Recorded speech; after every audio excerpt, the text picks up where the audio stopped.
Hello dear children, welcome to grammar class. So children, in the previous class you have listened some more conjunctions.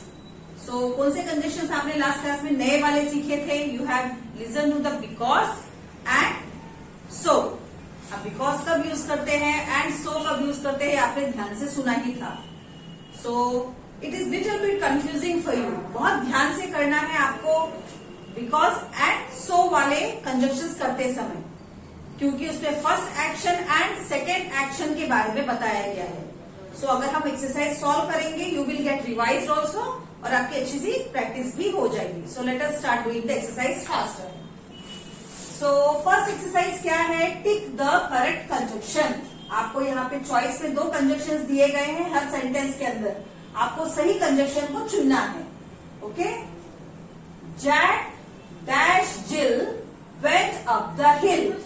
सो आपने poem सुना है ना, Jack and Jill went up the hill to fetch a pail of water.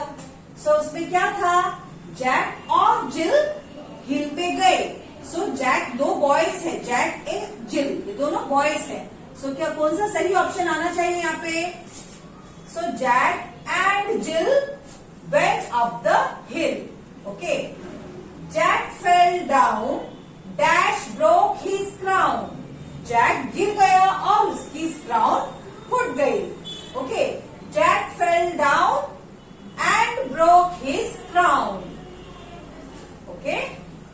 Now number 3. See here there are two sentences. पहला sentence है Dan is tall. यहाँ पे Dan एक person है, बॉय है, उसके बारे में क्या कहा गया है? डैन टॉल है, बहुत लंबा है. Dash Tim is short.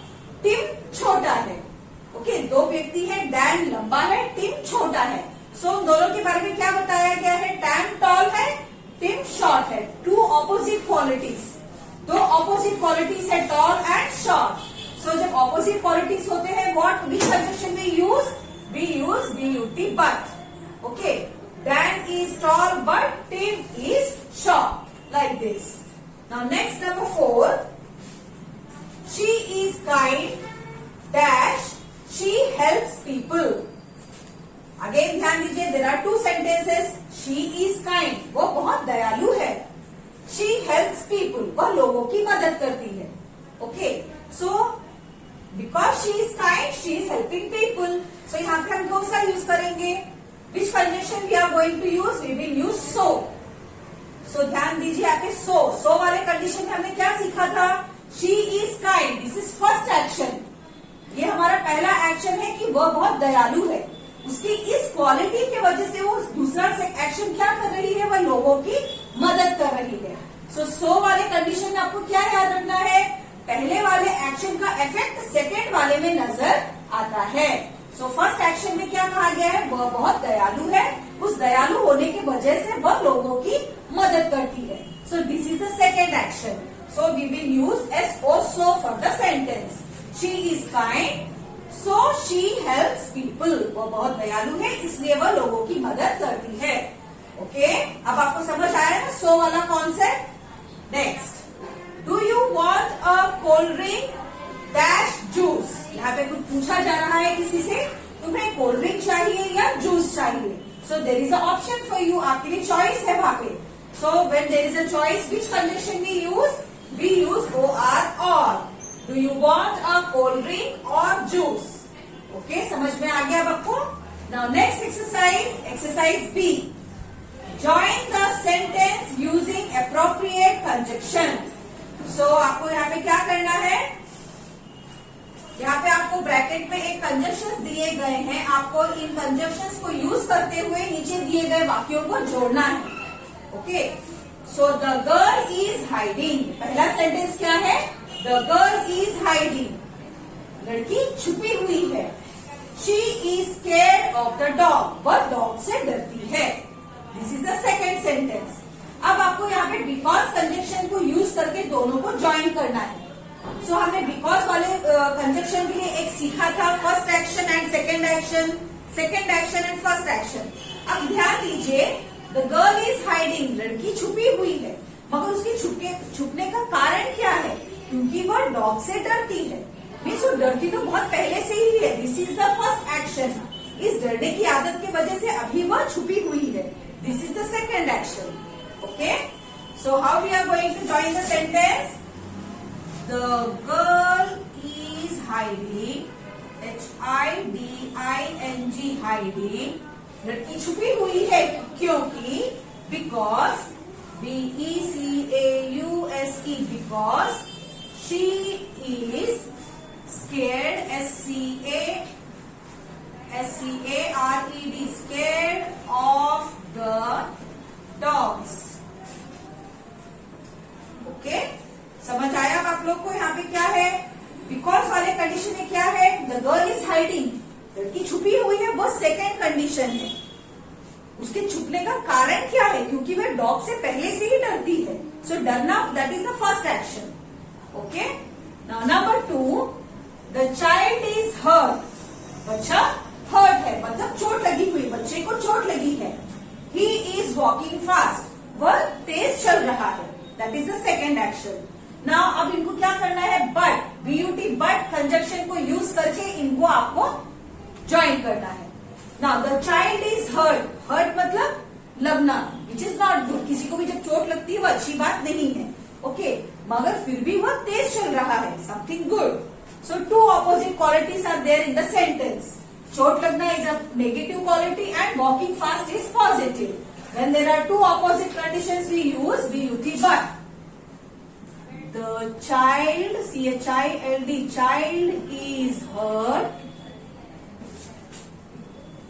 but he is walking fast. WALKING, walking, FAST, fast. लड़के को चोट लगी है मगर वह तेज चल रहा है, ऐसा इसका मतलब है. Number 3, no one is at home. No one is at home, घर पर कोई भी नहीं है. अगला सेंटेंस, I cannot go, मैं नहीं जा सकता. घर पर कोई नहीं है, this is the first action. Okay, यहाँ पे घर पर कोई नहीं है, इस वजह से वह दूसरा एक्शन क्या कर रहा है, क्या बोल रहा है, मैं नहीं जा सकता. ओके, आपको सो कंजक्शन को यूज करना है.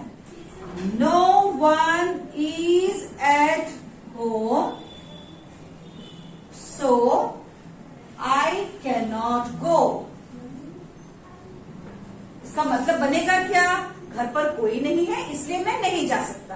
Okay, so there are 5 bits in your text book. 3 I have solved here. Remaining 2 you do by yourself and later you can check from PDF. Okay, children. Now next exercise again, exercise C. Join the following using and. अब आपको क्या करना है, नीचे दिए गए exercise में आपको 2 sentences are there. You have to join them using AND and conjunction. So, आप क्या करेंगे अभी, first you have to read the sentence carefully. I am angry, यहाँ पे कुछ अपने बारे में बोल रहे हैं, मैं बहुत गुस्से में हूं. आई एम सैड, मैं बहुत उदास हूं.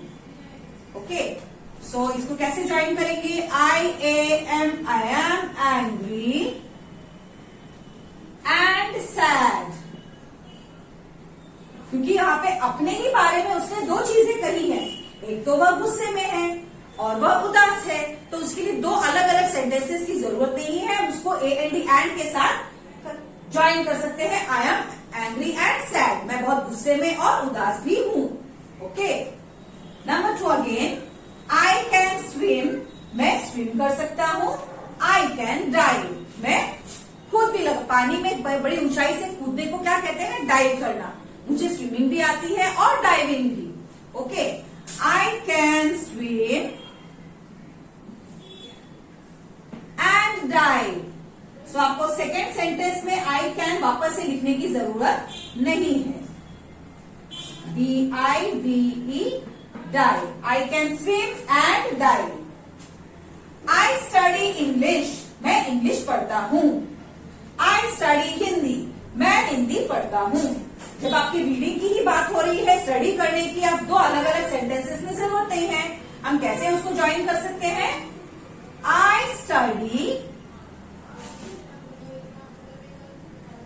इंग्लिश एंड हिंदी, मैं हिंदी और इंग्लिश पढ़ता हूं. ऐसा यहाँ पे आप ज्वाइन करके इसको बोल रहे हैं. तो सेकेंड पार्ट ऑफ सेंटेंस के अंदर जो कॉमन है दोनों के बीच में, दूसरे सेंटेंस में जो कॉमन है वो आपका कट हो जाएगा। आप वापस से आई कैन, आई स्टडी आप आंसर में कॉपी नहीं करेंगे। अगर आपने सेम यही पूरा लिख के बीच में ओनली एंड डाल दिया तो आपका आंसर गलत हो जाएगा। जो second part of the sentence के अंदर जो कॉमन है उसको आपको निकाल देना है, आपको याद रखना है। अ bird Yeats grains means bird grains खाती है, बीज। अ बर्ड ईट्स वर्म्स, बर्ड कीड़े भी खाती है, इंसेक्ट्स। ओके, सो बर्ड के बारे में ही कुछ बोला गया है कि वो ग्रेन्स भी खाती है और वर्म्स भी। So a bird eats, a bird BIRD bird EATS eats grains GRAINS grains and worms. So bird grains और वर्म्स खाती है। ओके, क्योंकि हम बर्ड के बारे में ही बोल रहे हैं, उसके खाने के बारे में, सो हम ग्रेन एंड वर्म्स करके इसको ज्वाइन कर देंगे। I have one brother, I have one sister. So I have one brother and sister and one sister. मेरा एक भाई है और एक बहन भी है। Okay, I have one brother and one sister. Like this, you have to join the sentence. So, अगले part of the sentence के a bird, again I have cut हो जाएगा. Okay, children. So again, there are some more bits in your book. आप उनको solve करके बाद में PDF से check कर सकते हैं. So we have completed 3 exercises today, and the remaining exercises we are going to complete in the next lecture. So ध्यान से आपको करना है, समझना है. Do not copy from the PDF. Understand, and then only you do in your book. So take care. Bye bye.